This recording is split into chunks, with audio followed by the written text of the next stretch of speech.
Saya sendiri nama Lardi. Bapak Mugiono. Ya Pak Tunggu. Kebetulan Pak Darjo Swito ini merupakan ketua reog daripada warga Laras. Sebenarnya beberapa tahun yang lalu di Jarah itu ada kesenian reog, Mas. Bahkan dari anak-anak ada, kemudian reog wanita juga ada. Tetapi karena beberapa tahun terakhir ini reog di Jarah itu vakum, bahkan hampir punah begitu. Ada inisiatif dari warga RT 47 sini yang diketuai oleh Pak RT sama Pak Tumbuk menika ingin mendirikan atau menghidupkan kembali reog yang selama ini vakum. Sekitar 4 tahun yang lalu reog warga Laras resmi didirikan. Kemudian untuk umumipun di Kabupaten Gunung Kidul, reog dodok, saya menyebutkan reog dodok karena dodok itu diambil dari salah satu gamelan yang waktu itu kendang itu dipukul dengan alat musik. Itu merupakan reog asli Gagrak Gunung Kidul, Mas. Reog klasik ini juga disebut reog keprajuritan. Berdasarkan sejarah, perkembangan dan alur ceritanya, reog dodok sangat berbeda dengan alur cerita reog Ponorogo. Cuman alur ceritanya bersumber dari kepahlawanan Panji Asmorobangun dari zaman Jawa klasik atau era Kerajaan Kediri. Kemudian ciri khas daripada reog dodok terletak pada kisah yang dituangkan dalam gerakan tariannya. Jadi reog dodok itu menampilkan tarian pertempuran antara kelompok kiri dan kelompok kanan, yaitu kelompok hitam dan putih yang pada akhirnya dimenangkan oleh kelompok putih. Pertempuran ini melambangkan peperangan antara kebatilan dan kebaikan, yang menggambarkan bahwa kebenaran selalu menang pada akhirnya.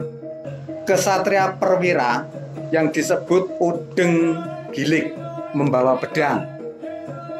Kemudian prajurit kavaleri yang naik kuda itu namanya prajurit kavaleri. Dan prajurit infanteri itu yang membawa tombak, ada benderanya juga itu. Itu juga disebut rontek namanya. Kedua pasukan ini memiliki penasehat. Jadi baik itu di rontek, baik di kavaleri itu ada penasehat yang disebut bancak dan doyok.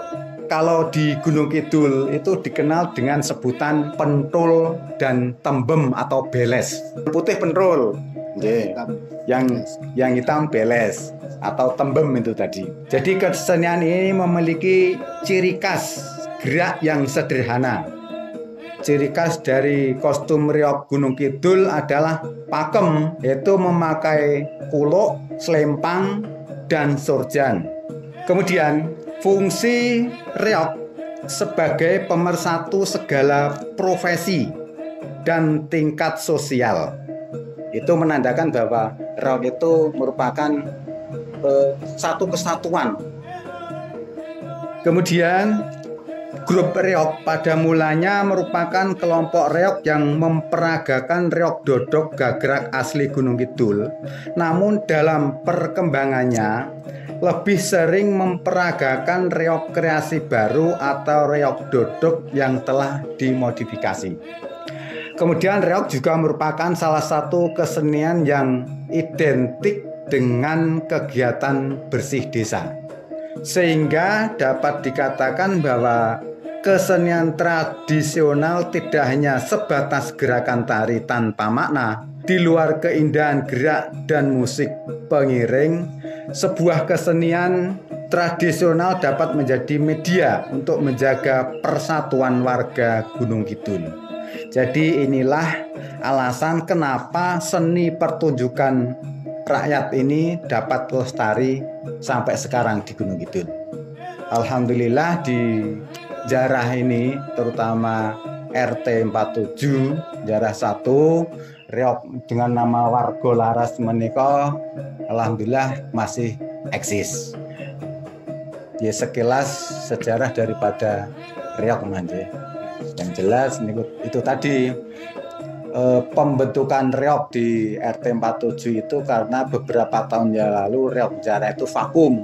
Akhirnya ada inisiatif lagi untuk membangkitkan tradisi terutama reok gitu. Harapan kami memang seperti itu, jangan sampai reok itu berhenti sampai di sini. Kalau kita lihat memang Warga Laras itu pemainnya sepuh-sepuh Mas. Tapi jangan sampai di sini. Saya berharap ada generasi-generasi penerus untuk melanjutkan kesenian reok. Kalau dari generasi ada yang meneruskan, insya Allah tetap eksis Mas reok ini ya. Mungkin dari saya perwakilan dari anggota grup reok itu yang bisa kami sampaikan.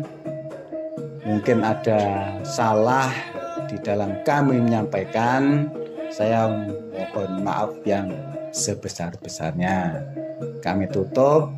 Wassalamualaikum warahmatullahi wabarakatuh.